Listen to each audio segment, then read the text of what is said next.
In a small, quiet town, there lived a girl named Lilly. She was just like any other girl with her long dark hair and bright blue eyes. But there was something lurking in the shadows, something evil that had taken an interest in her. One cold and moonless night, as the wind howled through the trees, Lilly was alone in her room. She heard whispers in the darkness, faint and chilling. She couldn't make out the words, but they sent shivers down her spine. She tried to dismiss them as the product of her imagination, but they persisted, growing louder and more sinister. Lily's room grew unnaturally cold, and she could see her breath as she exhaled. The whispers intensified, and she felt a presence, a malevolent force drawing nearer. She was paralyzed with fear, unable to move as an icy hand brushed against her cheek. A sinister voice finally spoke. "You are mine, Lilly." Tears streamed down her face as she realized something was dreadfully wrong. The whispers and the presence in her room were not her imagination. It was something unholy, something that had marked her as its own. Over the next few days, Lily's behavior became increasingly erratic. She would wake up in strange places, her body covered in scratches and bite marks.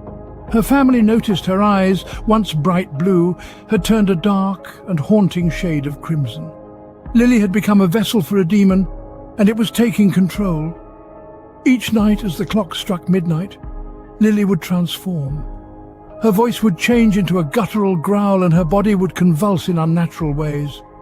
She spoke in tongues no one could understand, spewing curses and vile promises of pain and suffering. Her family was terrified. They sought help from the local priest, who performed exorcisms, but the demon only laughed and mocked him, hurling objects across the room and taunting, "You can't save her." Lily's family was desperate, but they couldn't bear to harm their daughter, even though she was no longer the girl they had known.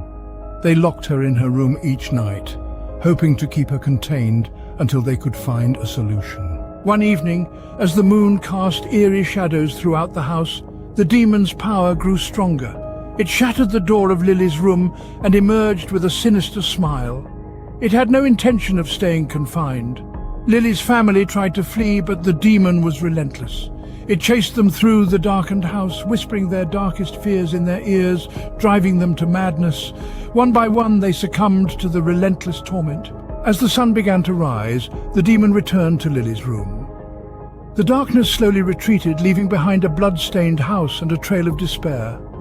Lilly lay motionless on the floor, her eyes back to their innocent blue. The demon had claimed its prize, and in the aftermath of its possession, there was nothing left but a horrifying empty silence. The town would never be the same, haunted by the memory of the girl who had been possessed by a demon.